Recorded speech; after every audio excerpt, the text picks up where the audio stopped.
Welcome back to this week's episode of the C-Town Podcast, where Seattle business owners, entrepreneurs, and community leaders are invited on to share their stories with us. If you've been listening to the podcast for any amount of time, you know that the whole purpose of the podcast is really to support the community through sharing the stories of business owners and community leaders in the Seattle area. Specifically, West Seattle has been my focus right now because that's where I work and live, and a lot of businesses that I focus on. As we head into December, we're heading from Thanksgiving into Christmas. I really want to emphasize the work that some nonprofits are doing around the Seattle area as they love and support the community and the people of the community. So December, that's going to be my focus, is interviewing some nonprofits, and then in January, probably get back into talking to some business leaders and business owners. Well, today I'm joined by Nancy Woodland, the Executive Director of Westside Baby. Thank you for joining me today, Nancy. Thanks for having me. Yeah. Glad to be here. Yep. Now, for anyone in our audience who isn't familiar with Westside Baby, maybe you could give a little background on what they do as far as serving the community and kind of what their mission is. Sure. So Westside Baby partners with the community to collect and distribute essential items for local kids. So we are the source of car seats and cribs and clothing and safety equipment, in addition to cribs, that are keeping kids safe, warm, and dry. And we do that with the community because most of the items that we give out are gently used things, and they are then passed out through partner agencies. So we work with 127 local social service agencies, and those are the men and women who I think are doing the really hard work to help families that are struggling. So they are public health nurses and social workers, case managers, who are working to lift people out of poverty and to help them get past the challenges that they're facing. So our items reach families through that channel, and everything is free. But those workers will be the ones that will help a family order the items from us. Okay. Yeah. 127 social service agencies. That's a lot. How is that kind of a logistical nightmare coordinating all that, or you guys have a pretty smooth system for? Well, it's a logistical challenge, definitely not a nightmare. Okay. It's one of those great things about Westside Baby that has improved and grown over the past 10 years. We've been in existence for 16 years. Mm-hmm. And one of the things that happens for a nonprofit, just like any other business, is you scale your systems as you grow. And for us, the motivation is the better we are with our efficiencies, the more children we can serve. Mm-hmm. And the more families who are trying to pass off their things can reach us as well. So logistically, we have a highly technical ordering system. Mm-hmm. that technical in the back end, very easy on the front end. Sure. And those social workers will end up going in and placing orders for families. And then we have, on any given week, at least 50 volunteers that are in that are regulars, that are doing sorting and filling of orders. And so they each have jobs, and they do those kinds of jobs, execute those. And so logistically, it's just a matter of bringing the orders in, getting the orders filled, and then passing them back out. Sure. So that's all very simple and yet somewhat complicated. Mm-hmm. And I think that's why we exist, because we do it really well. And we make it so that there is this really easy connection between those who need items and those who are finished with them in their own households. Sure. That's great. You mentioned the Westside Baby is 16 years old. How long have you been involved with them? I've been lucky enough to be there for 10 years. Okay. Yeah. Okay. And how did you get involved with that? What's kind of your background? What's your story a little bit? I have a law degree. I graduated from Loyola University in the first child advocacy legal program that existed in a law school. And through that, I practiced law doing child abuse and neglect cases in the state of Washington through the state Attorney General's office for 4 years. So my background is all about child advocacy, and through that I could kind of see what happens in neglect situations. A lot of times it's not that parents don't want to care for their children, it's that they can't. They don't have the simple tools like a diaper to make sure that a child is healthy, and or to make sure that that parent can work. Yeah. All of those things tied together. So through that, I kind of had this foundation. And then I joined the board of directors of Westside Baby in 2005. And by 2006, I became the executive director, taking over for a wonderful woman named Donna Pierce, who had the vision and dream to get it launched 5 years before that. Okay. So, I mean, having been there 10 years now, have you seen quite a bit of change in, how things are run or how things are done there? Or? Yes. So over the 10 years, the biggest changes have been things, we've grown our staff. So when I started, we had 2 part-time staff members. I was one of them. I came in and sat at a card table, and we took the garbage home at the end of the day, which is a great way for a nonprofit to start. And what's really happened is our whole culture, our spirit at Westside Baby is to be open to opportunities and to be ready to jump when something happens that will allow us to serve more kids. And so over the 10 years, that's happened a lot. And that's one of I call it the magic of Westside Baby, where we say something out loud and suddenly it happens. So we've expanded our spaces. We've expanded our expertise. And we've got a lot of people that are sitting in the right seat on the bus. Okay. So between staff and volunteers and our board members, I'm really fortunate. And so, yes, things have changed in that we've just kind of scaled the systems, and I'm constantly open to ways that we can be more efficient. Because I mentioned we want to serve as many children as we can, because every one of those children matter.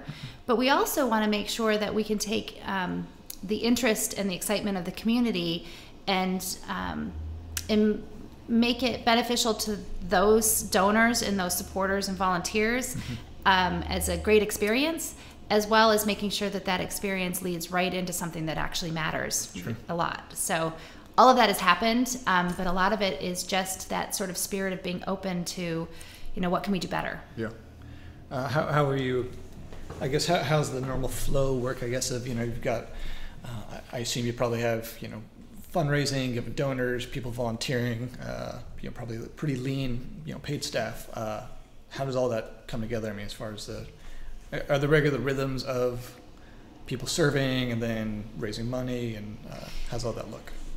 Yeah. So kind of how does it all come together? Yeah. So we have a diagram that's a big circle, and it's kind of easy, but it's the donations are coming in because families are clearing out their houses and they care, and they make the effort to come to our drop sites and drop the items off. Within our facility, we have staff members that coordinate the systems and they help communicate with the volunteers, but those staff members then are just making sure that everything is set up to be easy and fun for people to be a part of.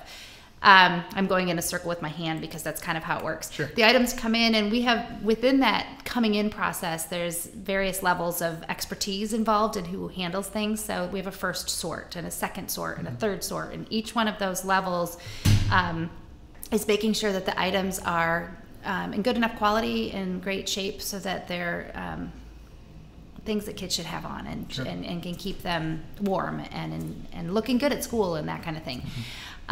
So in this circle, those things happen, and then the volunteer jobs get even more complicated and more difficult, but they're not that hard. You get to be a personal shopper and go and fill orders. Yeah. So every one of the orders is created by a social worker or a case manager, as I mentioned, but they're attached to a particular child.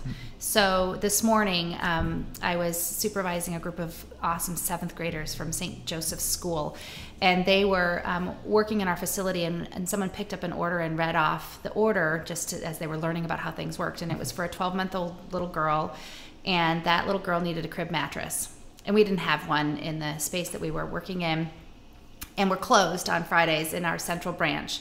And as that day went on, somebody knocked on the door halfway through the day and walked in with a crib mattress. And that's one of those things that's part of our magic, because, and I said to this young lady who's a 7th grader that, you said it out loud and look what happened. Sure. So it's a roundabout way of saying that the items come in because everything sort of ends up working itself out. And then, but when I started, we probably had 6 regular volunteers, and now there's 50 every week. And so staff has grown and space has grown. And then the flip side is those orders are all packaged up, and then the social workers and public health nurses come and pick them up and deliver them to the families in need.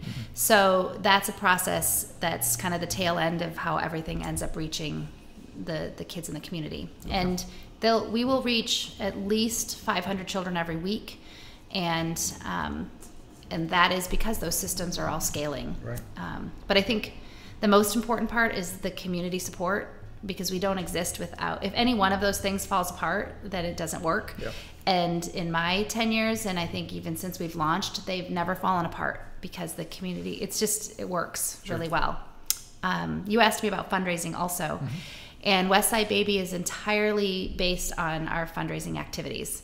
So all of the kids that we serve are being served because we pay the rent, we pay our staff, and we are lean about that process. But we also understand it's a business, and I need quality staff members, and people need living wages, and so it's fair. But we are supported, 77% of all of our activities are supported by regular people, individuals. And then there's a percentage of corporate and foundation support that makes up the rest of the 100%.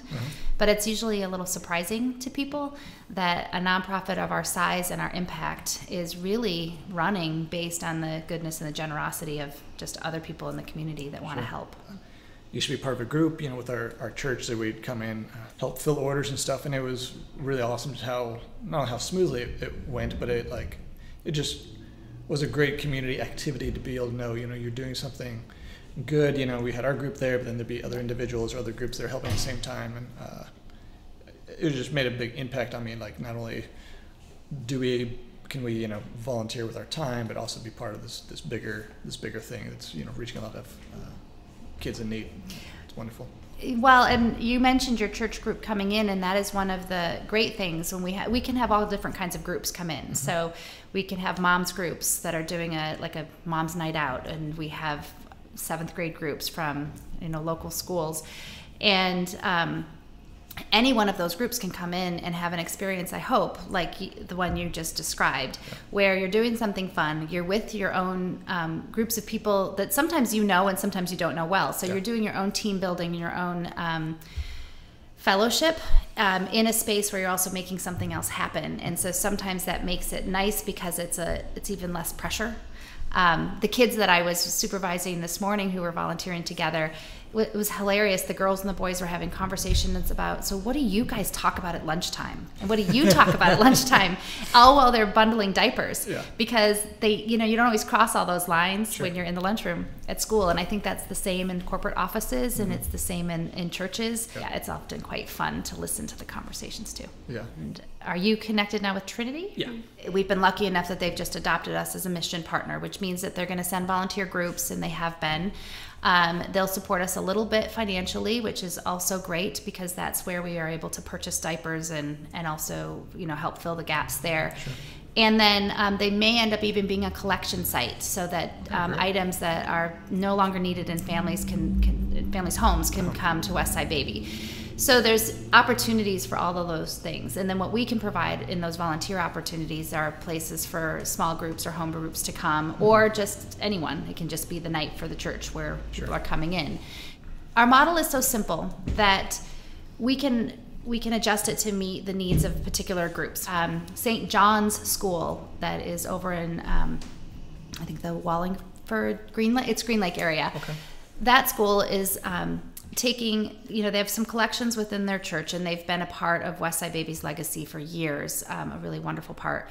But they also have collections in their school, and their 6th graders are using it as their focus group for the year, which means that they are coming and volunteering regularly. They are promoting drives, so they're making posters and they're collecting things, but they're doing it on a really personal level so that they're asking us exactly what we need at certain times. Yeah. And then some parents are getting involved, so they're even doing drive-by drop-off days so that the parents are right outside with vans, and during drop-off, other parents can just hand over the things. Okay. So it allows the efficiency factor to multiply. Yeah. And the best part is when those conversations are initiated in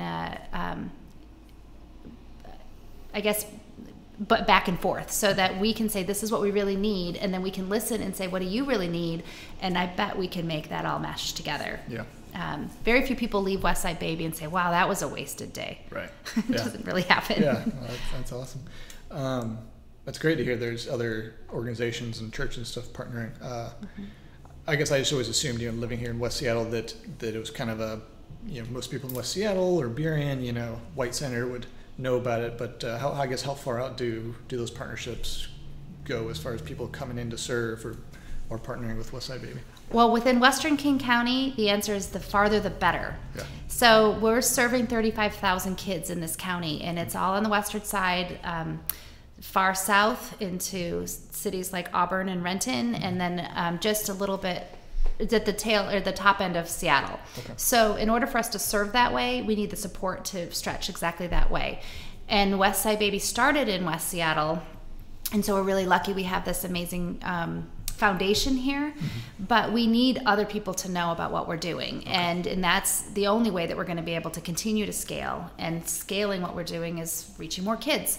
And so we really do want to make sure that all the way up and down the King County western side, people really know exactly who we are. And we have efforts in process to kind of make that happen. But the one that's happening next week, we'll have billboards up for the first time ever. Okay. I don't know why billboards are so fun, but they're fun. Yeah.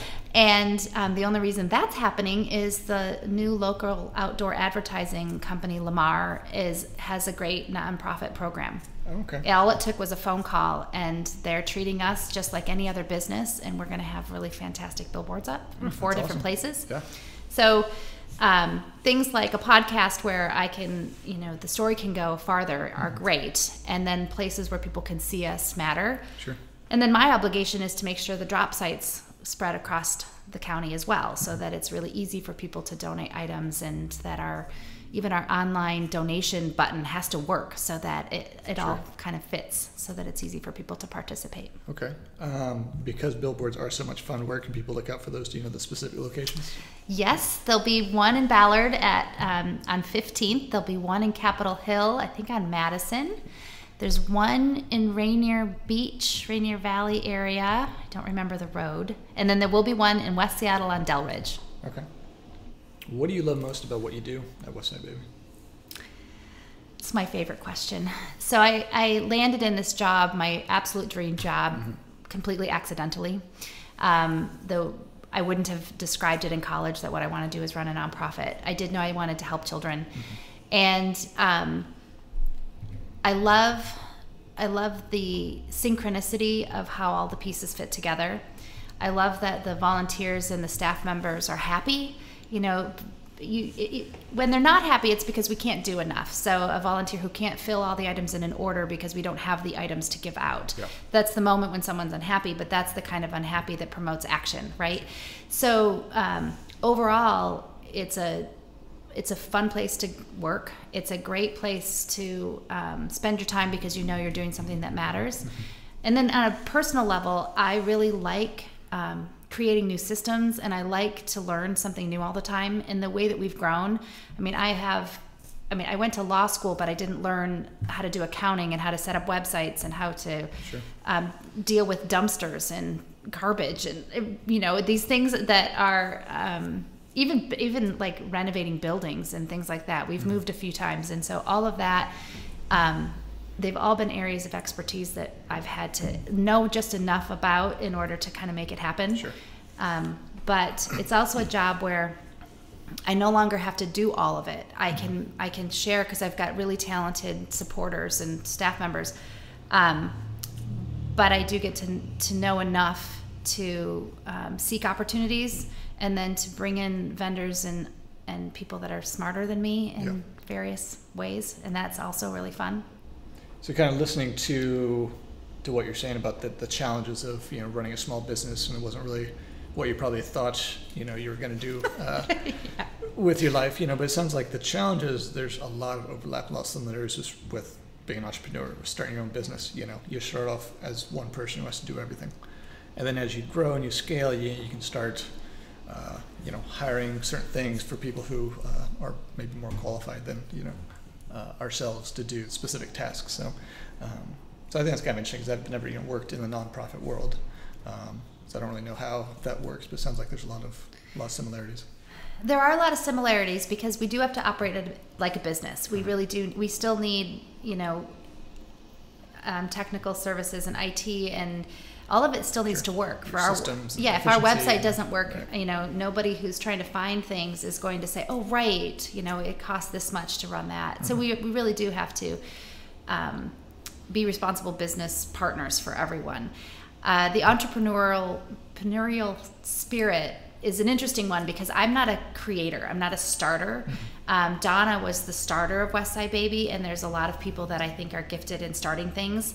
I think I can take something and recognize the strengths of it and grow those strengths. So Westside Baby has exactly the same mission that we had when it started, which is to collect and distribute essential items for children. And we don't then also provide social work ourselves, and we don't do direct service so that we have to be able to answer immediate needs that way. And we make those choices because our business model works, and it's kind of I think it's the right thing to do. Yeah. And I think in the community sometimes there's this impression that as a nonprofit you have to stay small and you have to be really scrappy. And sometimes when I say that I'm an employee and I'm not a volunteer, people look a little bit surprised at that. But I've been there for 10 years. I work there full time. Sure. You do need to have employees that are that are going to show up every day, and sure. And our volunteers do show up all the time. But it's a little different dynamic, right. And I don't apologize for that. I'm actually proud of that because it is our job to do everything that we can. And being scrappy is I like to say Westside Baby is scrappy, but I don't say that we're necessarily, we are thrifty, but we want to make sure that, it's not efficient for me to take the garbage home every night, even though we could not pay the garbage bill. But that's not a good use of my time because I can be doing other things that are a little bit more impactful. And so I think that in the nonprofit world, we're really trying to educate people on what it takes to make it happen. And that, we do have to pay the same bills that everybody else pays. We pay sales tax, we pay rent. And so we're lucky enough to get a lot of discounts on things in our capacity, but we still have those entrepreneurial sort of things to keep in mind. Sure. The hard part about my job is that we just don't have enough. We can't fill all the need. Yeah. So a couple of examples, we're filling 47% of our requests for car seats. Car seats save lives. It's a real thing. It's not a made up fun story. They actually really do have a life or death impact. And so 43% of the kids in this county are riding around without a proper car seat, or their parents can't leave in a car ever, which is a problem as well. Sure. Diapers, we're filling a lot of orders for diapers. We'll give out 1.25 million disposable diapers this year. But if we diapered all the kids in King County living below the federal poverty line that are diapering age, that number is 22 million diapers. Wow. And so that gap is a huge gap. We're filling about 1/20th of the need. And we need to do more. And as much as that's difficult, the difficult part of a job, it's also the inspiring part of a job, because there's a lot for us to do. Mm-hmm. And yet it doesn't feel like we'll never get there. Our growth has been exponential in the last 10 years, and we're excited and proud of that, and that's why we're sustainable. Mm-hmm. But we've got to do more. Other challenges that I can throw out just as well. So not having enough items is one challenge. The other challenge is having too much of some things. And so, and sometimes that's good and sometimes it's bad. Too much of things that are fantastic is a challenge because we have to address it. So if a semi truck shows up and they have a load of strollers to drop off for us and we weren't expecting them, and we don't have a place to put them, and we don't have a warehouse that has enough room, that's a challenge, but that's a good problem to have. So there's those. Mm-hmm. The flip side of that challenge are the things that we have too much of that we don't want, like items that are donated that are dirty and broken and awful. And so, I just put a really moldy stroller into a dumpster this morning. Yeah. And so those are problems that aren't very fun. And then I think the last thing is one of those, it's an interesting problem. My staff is so talented and so dedicated that they really want to work so hard all the time. Mm-hmm. And that's a good thing, but I also want them to take care of themselves, and so sometimes we have to just slow things down so that everybody doesn't keep spinning. Sure. Yeah. Sure. Well, it's okay to take a breather. To recognize that sometimes the best we can do is enough, because it's certainly more than being done without us. Sure. So. Yeah. I think that's important. I mean, one of the, being a member of Trinity West Seattle, you probably guessed, I'm a Christian.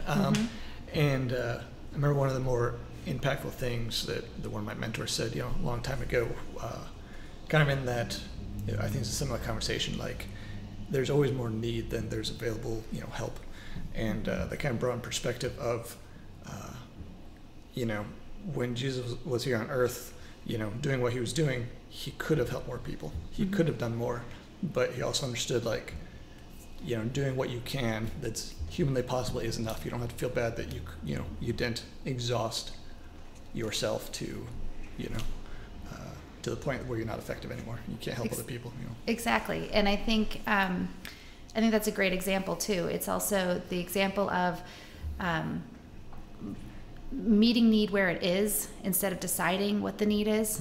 So one of the things that Westside Baby is dedicated to is making sure that we're equitable in the way we distribute things, and that we're giving people not what we think that they need, but what they actually tell us that they need. Sure. And I think that's the same as really when Jesus stopped and listened to people when they said, what I actually need is a healing hand, or what I actually need is water from the well, or whatever. Sure. That you have to listen and then do what you can to provide that, right, instead of saying, actually, no, that's not what you need. Sure. And I think that if we did a little bit more listening, that we might discover not only can we relate more to the people that need than we think we can, but that we could also help in the ways that they want us to. Sure. I think that's a great point. In your position, what would you say is your greatest strength that leads to the success of Westside Baby's mission? My greatest strength is that I show up, and I don't just mean that I show up at Westside Baby for work every day, but I show up to the table, and I show up to the conversations, and I show up authentically. And so I want to hear if there's a way for us to do something better or differently. I want to hear if there's a way for me to do something better or differently.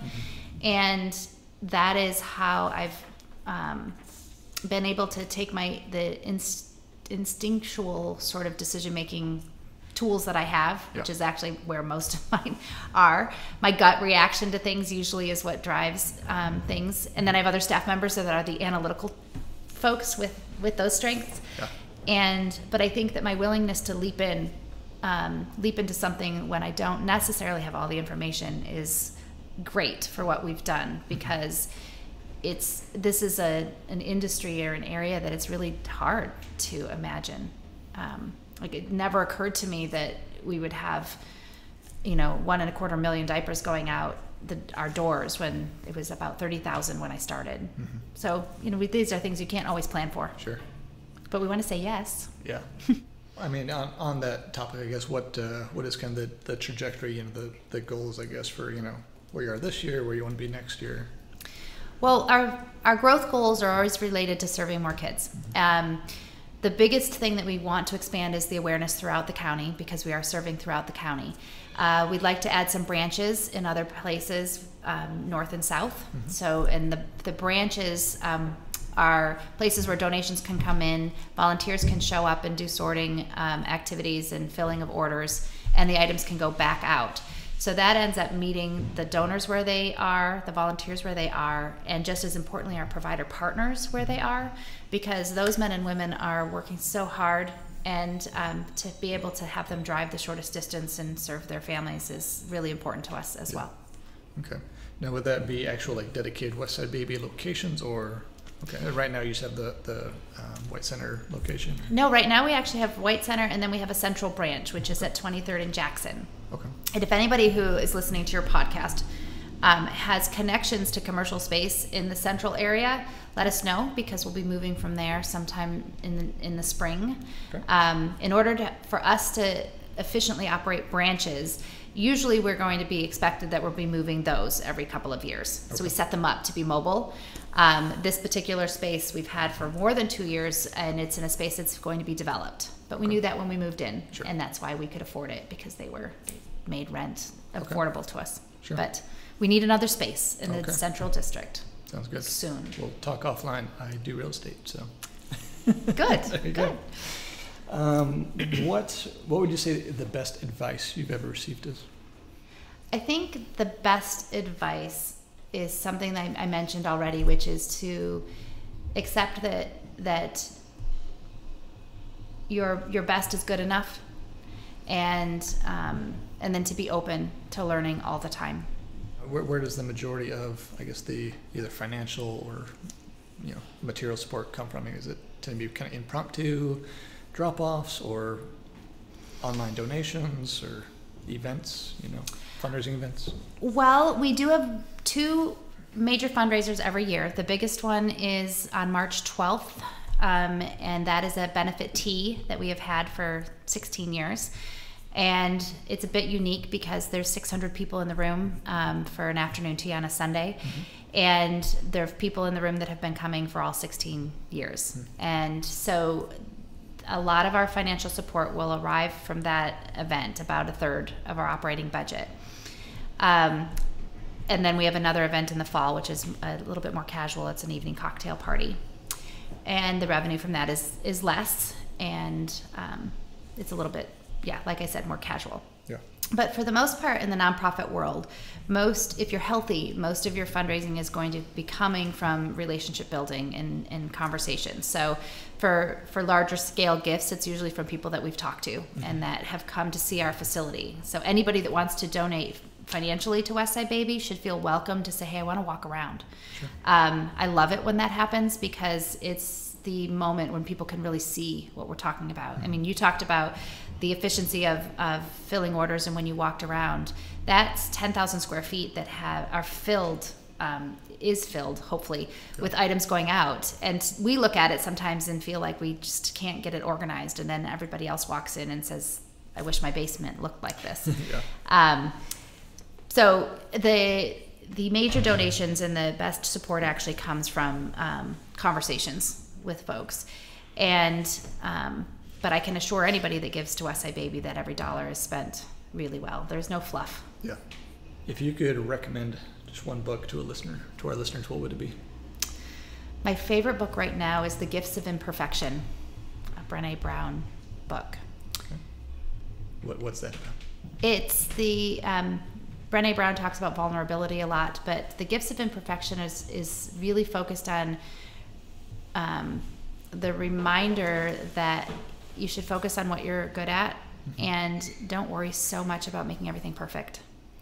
And I guess that is an idea that I live by. And at Westside Baby, we've had to do that because we've had a lot of experiences where all the ducks aren't lined up and we just leap, and it's not sure. perfect. Sure. So we're quick to say I'm sorry if we've done something a little bit that's gone a little awry, but I think it's also gives us permission to forgive ourselves for not being great at everything. Mm-hmm. And I mean that for individually. That's why I like the book. That it's a lot about just be okay with who you are. Sure, it's good enough. Yeah. In closing, what's if our listeners want to get involved, see what you guys do, hopefully give some money, maybe some of their time, what's the best way to do that, to get a hold of you guys?